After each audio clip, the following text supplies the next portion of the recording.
बस भाई यार ये वाली बात मान लो मेरी 7 साल 6 साल 1 साल 3 साल जब से भी देख रहे हो उसकी कसम, आपको इस वीडियो को ना भगा के देखना और ना स्पीड बढ़ा के देखना और बिल्कुल एंड तक देखना। और शायद आज तो वीडियो भी इतनी लंबी होने नहीं वाली 14-15 मिनट की, तो बस ये काम कर लेना, बाकी बाद में बता दूंगा आपको सारी चीज़ें। तो यार कर देना, मतलब ठीक है, अब कर देना, मतलब ये कह रहा हूँ मैं। और स्टार्ट करते हैं सबसे पहले स्पोर्ट्स इलिस्ट्रेटेड की उस लिस्ट से जो कि टॉप 20 ग्रेटेस्ट सुपरस्टार्स रेसलर्स की है। WWE की ये बात हो रही है और ये स्पोर्ट्स इलिस्ट्रेटेड की लिस्ट है, तो इसको आप ऑल टाइम WWE 20 सुपरस्टार्स की लिस्ट मान सकते हो, क्योंकि इतना रेपुटेड रहता है जब अपनी पूरी लिस्ट पे निकालते हैं पूरी ये साल की। वैसे PWI भी निकालते हैं बट ये भी रेपुटेड है। तो जो लिस्ट है उसमें आप देखो 1 पर स्टोन कोल्ड स्टीव ऑस्टिन, फिर Hogan, Rock, John Cena, Roman Reigns, Undertaker, Triple H, Shawn Michaels, Bret Hart, Bruno Sammartino, Randy Savage, Kurt Angle, Roddy Piper, Edge, Randy Orton, Andre the Giant, CM Punk, Chris Jericho, number 19 पर Mick फोली और last में नाम है Becky Lynch का। अब आप मुझे बताओ कि इस वाली लिस्ट से आप कितना इत्तेफाक रखते हो, आपके हिसाब से क्या लिस्ट सही है? थोड़ा सा कंट्रोवर्शियल है यहाँ पे कि क्या अंडरटेकर का नंबर 6 पे आना चाहिए, फिर नीचे Becky Lynch only female superstar है इस पूरी लिस्ट में। मैं ये तो कह सकता हूँ कि जो 20 के 20 नेम मेंशन है यहाँ पे, इन्होंने बहुत ज़्यादा इंपैक्ट डाला है WWE की फॉलोइंग मतलब बढ़ाने में, या फिर उनका रोल रहा है। सिर्फ इस बेसिस पे नहीं हो रहा कि कौन बंदा कैसा लड़ सकता है, एक्चुअल में किसका इंपैक्ट सबसे तगड़ा रहा है रेसलिंग वर्ल्ड में, उससे तो मैं कहूँगा भाई टॉप 20 लिस्ट है। बेकी लिंच को बहुत सारे लोग हो सकता है क्रिटिसाइज करते हैं यहाँ पे थोड़ा सा कि और भी आ सकते थे, लेकिन मैं बोलूँगा कि रिसेंट टाइम में या ये जो मेन इवेंट जब रेसलमेनिया उन्होंने किया था, बेकी लिंच की वजह से विमेंस डिवीजन में लोगों ने इन्वेस्ट किया था। वो रोंडा राउजी वाला सीन नहीं था कि वो UFC से आ गई, बेकी लिंच ने खुद अपने आप को इस तरीके से बनाया था। बाकी आप इस लिस्ट में क्या आया कैसे देखना चाहोगे, मेरी भी टॉप 10 सुपरस्टार्स की लिस्ट है, तो आप उसे जाके देख सकते हो, यहाँ पे आई बटन पर है। और वेलकम है आपका newest episode of voice of wrestling. और आज था NXT का हैलोवीन वाला एडिशन, और भाई साहब कुछ खतरनाक और डेंजरस चीज़ें ही बताऊंगा बस आपको।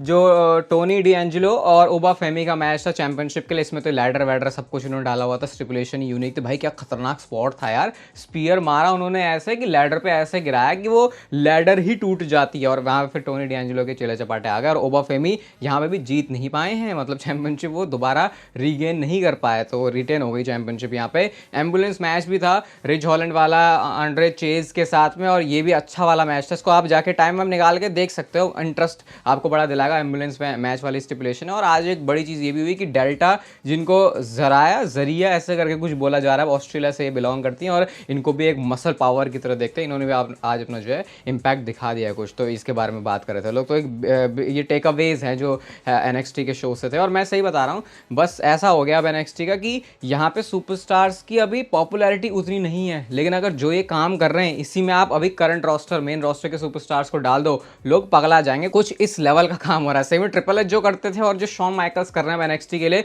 मैं भाई ऑलरेडी कह सकता हूँ कि शायद शॉन माइकल्स का बेटर लग रहा है काम सारा, क्योंकि हमेशा इतनी इंटरेस्टिंग चीजें होती है कि सुपरस्टार्स में भले इन्वेस्टेड ना हो, लेकिन उनके कांड देखने में मजा आ जाता है। क्या कह रहे हो? ट्रिपल एच को थोड़ा सा नीचे दिखा दिया शॉन माइकल्स से। अब ट्रिपल एच ने क्या किया मेन रोस्टर में वो भी आपको बता देता हूँ। तो वो वाला जो स्पॉट था ना जहाँ पे ब्रॉन्सन रीड ने आके 6 सुनामी लगाई थी सेथ रॉलिंस को, और उसके बाद सेथ रॉलिंस गायब हो गए थे, और एग्जैक्टली वो वाला मूवमेंट था जहां से हम कह सकते हैं कि जो ब्रॉन्सन रीड है उनको और ज्यादा ऐसा फील हुआ कि भाई बंदा कितना तगड़ा दिख रहा है। तो ब्रॉन्सन रीड ने ही रिवील किया कि वो एक्चुअल में ट्रिपल एच का ही आइडिया था। मतलब ऐसे मत देखो से कि क्रिएटिव में तो ट्रिपल एच ही चलाते हैं, क्रिएटिव की बात नहीं हो रही, एग्जैक्टली उस स्पॉट को वैसे ही जाना है वो ट्रिपल एच के दिमाग में था, बस वो सही मूवमेंट का वेट कर रहा था, और जैसे उनको लगा है सही मूवमेंट है, तो ब्रॉन्सन रीड खुद भी बताते हैं कि उस मूवमेंट के बाद से जो मेरा कॉन्फिडेंस है वो एकदम स्काई रॉकेट चला गया, तब से मैं बिल्कुल डिफरेंट ही फील कर रहा हूँ WWE कंपनी में। तो है भाई, अगर ट्रिपल एच ने किसी के अंदर कोई दम देख लिया तो वो सही मूवमेंट पे आने पे वो चीज़ करेंगे, और शायद अभी तो स्टोरी लाइन में भी उन्होंने आना शुरू कर दिया, और इसके बारे में भी एक तगड़ी चीज़ है, थोड़ा सा वेट कर लो बस। ये हैलोवीन भूतिया वाला इस समय सीजन चल रहा है, आपको पता है, तो यहाँ पे ना ये हर बार आ ही जाते हैं वैसे बूगी मैन इस टाइम पे। तो एक वीडियो पूरी WWE ने रिलीज करी है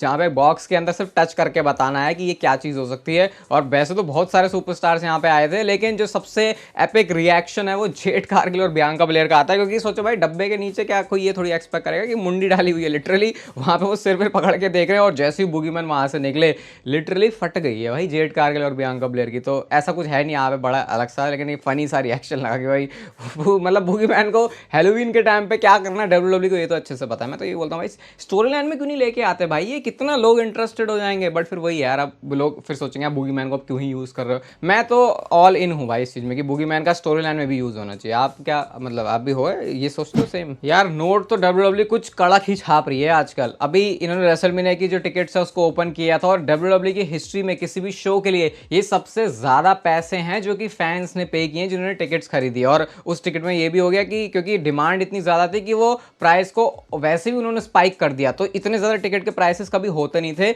लेकिन बावजूद इसके हुआ कुछ ऐसा है कि WWE ने इस बात को ऑफिशियली अनाउंस किया है कि ये जो हमारा टिकट ऑन सेल हुआ था ये बेस्ट है, अपनी मतलब बेस्ट वीकेंड रहा है कंपनी की हिस्ट्री का, कि साल मतलब कभी भी ओपन किया जब टिकट तो वीकेंड पर कंपनी की इतनी सेल कभी भी नहीं हुई। मतलब ओवरऑल पूरा बात कर रहे हैं कि वो जो पूरा पीरियड था जिस टाइम में टिकट्स ओपन हुई, तो अब इससे आप देख लो कि कितना ज़्यादा लोग ही पागल हो चुके हैं इस चीज़ के पीछे, कि उनका फर्क भी नहीं पड़ रहा कि पैसे कितने ज़्यादा हैं। और वैसे भी आपको पता है यूएसए में तो फिर पैसे वैसे भी वो दबा के ही खर्च कर देते हैं। अब ज़्यादा पैसे जो लोगों को लग रहे थे कि वो टिकट देख मतलब शो देखने जाते हैं उससे भी वो ज़्यादा थे, लेकिन फिर भी ये रिकॉर्ड हो गया। तो अब सोच लो क्या ही हाइप है अब रेसलमेनिया की अगले साल। अमेरिका में भी आपको पता है ये कौन प्रेसिडेंट बनेगा, इसको लेकर इलेक्शन वगैरह सबको जो सीन सपाटा है वो चल रहा है। तो डोनाल्ड ट्रंप की इस रैली में आए थे होगन, और इसमें उनके साथ एक थोड़ा सा पोपट सा हो गया। वो जो अपना उनका आइकॉनिक सिग्नेचर रहता है, अपनी जो वेस्ट है, जो बनियान है, और क्या क्या बोलते हैं, बंडी बोलते हैं, उसको जो फाड़ने का है वो कर रहे थे, लेकिन भाई थोड़ा सा पोपट सा हो गया उनका, वो फटा ही नहीं। तो लोग कह रहे हैं भाई तो ऑलरेडी वॉश्ड है, ओल्ड हो चुका है, क्या ये अपना आज से 30 साल पहले का जो ड्रामा है वो करके चल रहा है। बट भाई चिल रहा है, रिलैक्स रहा है, पता नहीं मतलब फनी है, ठीक है, लेकिन लोग उसमें क्या देखते इसके साथ सही हुआ, ऐसे ही होना चाहिए, पता नहीं, अलग ही हैं भाई लोग। तो एक सीरियस प्रॉब्लम है इस समय WWE के सामने रेसलमेनिया 41 के नाइट 1 और नाइट 2 के मेन इवेंट के लिए। इस चीज को तो मैंने अपनी वीडियोस में कई बार डिस्कस किया ही है कि भाई अगर रॉक और कोडी रोड्स का मैच हो गया तो फिर रोमन रेंस का क्या होगा, अगर रॉक और रोमन रेंस का मैच हो गया तो कोडी रोड्स को मेन इवेंट कैसे मिलेगा, अगर ये ट्रिपल थ्रेट बना देते हैं तो फिर चलो एक सिचुएशन समझ में आती है कि ठीक है तीनों सुपरस्टार्स का यूज कर लेंगे, लेकिन ये तो एक नाइट हो गई, रॉक तो होने ही वाले मेन इवेंट में, उसमें तो कोई शक नहीं है।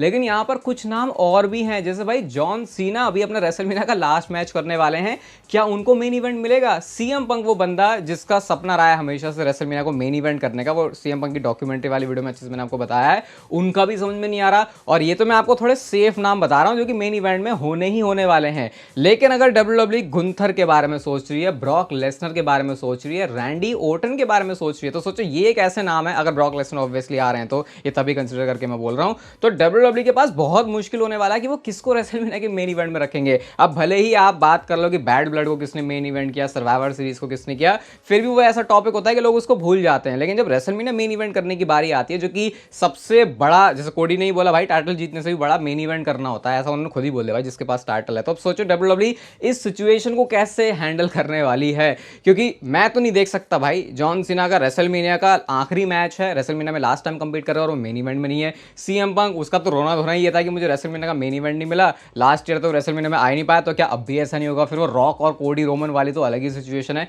देखते हैं भाई, यहाँ पे एक बहुत बड़ा तो चैलेंज है ये ट्रिपल एच के लिए कि कैसे वो बैलेंस कर रहे हैं इसको, क्योंकि फिर फैंस को भी डिसअपॉइंट नहीं कर सकते। तो देखते हैं क्या अल्टीमेट सॉल्यूशन है फिर इसका, अभी तो समझ नहीं आ रहा भाई कैसे देख भी रही है WWE रेसलमेनिया की दोनों नाइट्स के मेन इवेंट को। ये जो ट्रिपल एच वाली स्टोरी लाइन की मैं आपसे बात कर रहा था कि उनका एक हैवी इनपुट हो सकता है। अब भाई देखो, याद है आपको आज से काफी साल पहले जब केविन ओवंस को उन्होंने चैंपियनशिप जितवाई थी, यूनिवर्सल चैंपियनशिप सेथ रॉलिंस के ऊपर उन्होंने टर्न कर रहा था, उस समय अथॉरिटी वाला टाइम चलता था, ट्रिपल एच और सेथ रॉलिंस बड़े वाले यार थे। तो क्या दोबारा से कोई ऐसी सिचुएशन में ट्रिपल एच फिर से आने वाले हैं, अपने आप को फिर से वो वैसे डालने वाले हैं? अभी तो भाई बंदे ने अपना जो क्रिएटिव हेड वाला रोल है, जो वो एग्जीक्यूटिव रहता है, उसको वो प्ले कर रहा है, लेकिन क्या ट्रिपल एच स्टोरी लाइन में भी इनपुट देने वाले हैं? मतलब ऑन स्क्रीन उनका रोल होने वाला है। अब आपको ये पता है मैच तो रेसल नहीं कर सकते क्योंकि अपने जो उनको कार्डियक अरेस्ट वाली प्रॉब्लम हुई थी उसके बाद उनका काफी सारा ट्रीटमेंट भी चला था, लेकिन क्या एक स्पॉट के लिए जैसे कि केविन ओवंस की फिर से मदद कर देना, जो कि उन्होंने पहले भी करी थी, वो चेहरा मुझे केविन ओवंस का भाई अपने आखिरी क्षण तक याद रहेगा। वो केविन ओवंस ने चेहरा बनाया था ट्रिपल एच ने जब सेथ रॉलिंस को मारा था।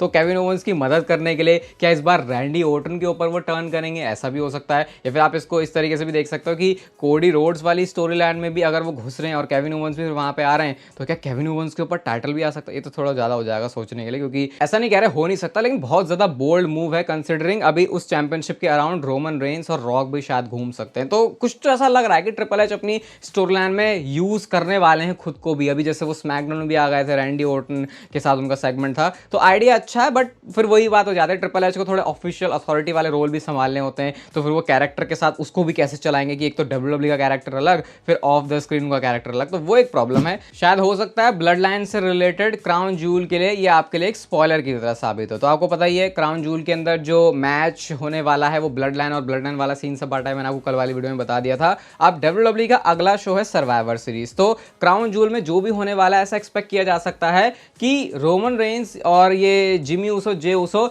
इनको खुशी तो नहीं मिलने वाली, क्योंकि तभी तो ये सर्वाइवर सीरीज में वॉर गेम्स की तरफ इस मैच को लेके जाएंगे। और इसका मतलब ये है कि अगर WWE 5 वर्सेस 5 वाला मैच प्लान कर रही है कि 5 बंदे होंगे रोमन रेंस वाली ब्लड लाइन में, और उसमें एक रूमर नेम कोडी रोड्स का भी है, और उधर 4 बंदे ही हैं अभी, तो शायद एक और नया मेंबर जो कि हेल्प करवा सकता है बैड ब्लड लाइन को क्राउन जूल में जीतने के लिए, उसकी एंट्री हो सकती है। एक नया एडिशन होने वाला है बैड ब्लड लाइन में। और मैं आपको बताइए कि जो सबसे ज्यादा रूमर्ड नेम है वो हिकू लियो का है। एंड कुछ तो बातें ये भी सुनी थी कि वो WWE के साथ साइन भी कर चुके हैं, बस WWE को उनको स्टोर लाइन में लेके आने की ही देर है। फिर उनकी बिल्ड देखिए ना कैसे हट्टी कट्टी चौड़ी वाली है, जो कि बैड ब्लड लाइन को भी थोड़ा और स्ट्रॉन्ग दिखाएगा। तो शायद क्राउन जूल के अंदर फिर भी रोमन रेंज ये गुड ब्लड लाइन के लिए चीजें सही सेटल नहीं होने वाली, क्योंकि उसे लटकाएंगे तभी फिर क्राउन जूल सर्वाइवर सीरीज के क्राउन जूल के बाद सर्वाइवर सीरीज के लिए भी WWE स्टेप दिखाएगी। आई होप आपने इस वीडियो को अभी तक एंड तक देखा है बिना कुछ भगाए, तो थैंक यू भाई उसके लिए। और अब इस वीडियो को लाइक भी कर सकते हो, चैनल को सब्सक्राइब कर दो ऐसी और मस्त वीडियोस के लिए। और तब तक के लिए लेते रहो जिंदगी के मजे।